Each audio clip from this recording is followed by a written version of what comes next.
Clinton back in 2016 and helped him get his way to the White House. How significant could the third party vote be?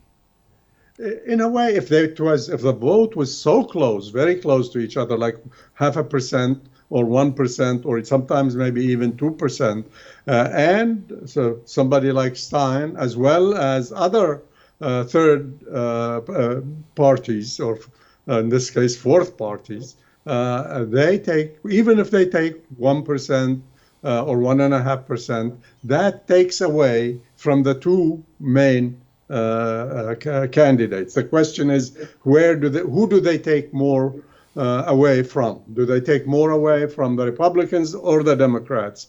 And I think that in a number of states, they might take more votes away from the Democrats, but in some others, you will see that they will take away votes from the Republicans.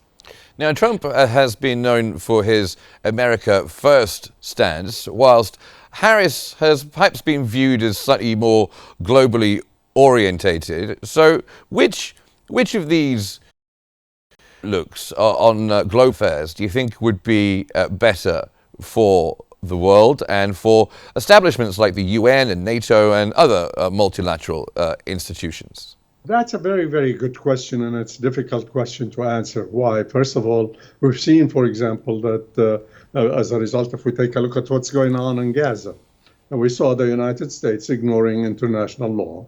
We saw the United States ignoring the killing of children, for example, and the civilians, of women, old men in Gaza, while continuing to provide support for the Israeli military, protecting the Israeli military, protecting Israel internationally, pressuring the international court, using its veto at the United Nations.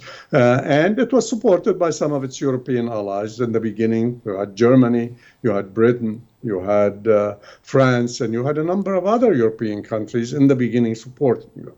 But you began to see later some European supports pulling away from the policies pursued. For example, you saw Ireland, you saw Slovenia, you saw Spain, you saw Greece, you saw Norway, as well as some of the other countries beginning to criticize these policies. So basically, also you began to see allies and friends of the United States in Latin America, a country like Colombia, which has had some of the strongest ties with the United States, militarily, politically, and on many, many issues, take a very different stand than can be very critical both of Israel and of the United States policy. Brazil, for example, is another country where when the U.S. tried to get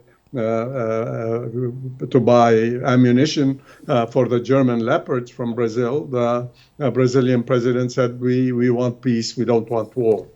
So this has hurt both the United States to a certain extent, although the U.S., of course, is still, as we talked about earlier, it's still the most powerful country in the world. Nevertheless, the U.S. is becoming somewhat isolated internationally. We see now that even like France, is beginning to put some distance, especially after the attack on Lebanon. So which one is best? It's clearly Trump has also taken stance when he was president. For example, what he did is he agreed to the annexation of the Golan Heights by Israel.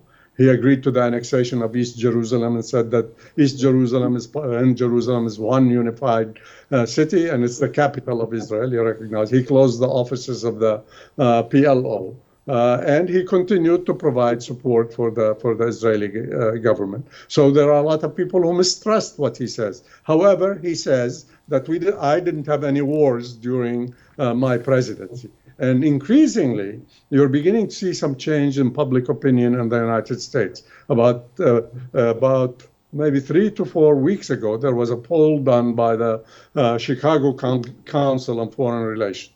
It's an influential council. They follow trends and they try to poll people not only in the United States but abroad as well. But they did a poll at the end of 22. They asked people if Israel was attacked by Iran or by an Arab country or by some other groups, should the U.S. Send troops to help Israel? At that time, 53% of the population said yes. About 34% said no, and the rest were undecided. The poll that was taken about 4 weeks ago said basically 56% of the American people said we should not send troops to help Israel if it was attacked by Iran, or if it was by an Arab country, or a group of Arab countries, or by other non-state forces.